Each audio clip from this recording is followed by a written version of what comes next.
Hello আমার প্রিয় বন্ধুরা আজকে আমাদের সুইচ বোর্ডের কানেকশন করব এবং কিভাবে করব সেটা তোমাদের দেখাবো। এবং তোমরা যারা বিগিনার আছো তোমরাও যদি এই সুইচ বোর্ডের কানেকশন দেখো তাহলে তোমরা সহজেই নিজে করতে পারবে। তাহলে চলো আজকে আমরা সুইচ বোর্ডের কানেকশন গুলো করে ফেলি। তো প্রিয় বন্ধুরা, এটা হচ্ছে আমাদের সুইচ বোর্ড, আর এই সুইচ বোর্ডের ব্যাক সাইডে আমাদের ওয়ারিংটা একবার দেখে নিই।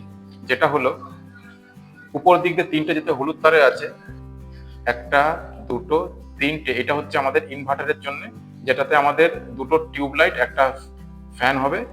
আর পরের দুটো যেটা আছে এগুলো সব হচ্ছে আমাদের ডাইরেক্ট লাইন থাকবে টোটাল। তাহলে এবার চলো এবার আমরা দেখে নিই যে আমাদের কি কি সাইজের পাইপ আছে। দেখো, দুটো পাইপের মধ্যে হচ্ছে একটা পাইপের মধ্যে সব পয়েন্টের তারগুলো এসছে, আর এই পয়েন্ট পাইপটা দিয়ে আমাদের মেন লাইন এসছে, যার মধ্যে হচ্ছে ফেজ। লালটা হচ্ছে আমাদের মেন ফেজ, আর নীলটা হচ্ছে আমাদের হচ্ছে ইনভার্টারের ফেজ, যেটা হলুদ টেপ লাগানো আছে। আর সবুজটা হচ্ছে আমাদের আর্থিং, আর কালোটা হচ্ছে আমাদের নিউট্রাল। তা প্রথমে আমাদের আর্থিংটা অলরেডি আমরা এখন লাগিয়ে রেখে দিয়েছি, এবার আমরা নিউট্রালটা লাগাবো সকেটে।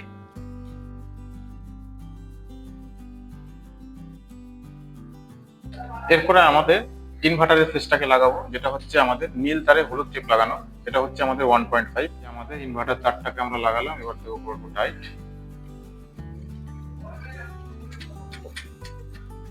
এরপরে আমাদের হচ্ছে মেন ফেজ।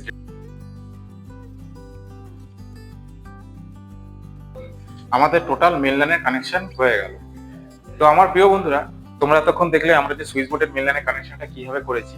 তাই এটা করতে করতে যেহেতু আমাদের অনেকটা সময় হয়ে গেছে, তাই আমরা এই পরের কানেকশন স্টেপ বাই স্টেপ তোমাদের দেখাবো আমাদের টোটাল কানেকশনগুলো, যেগুলো আমরা ধরে ধরে করব। আমার প্রিয় বন্ধু এখানেই করছি, দেখা হচ্ছে নেক্সট ভিডিওতে। ততক্ষণের জন্য টাটা।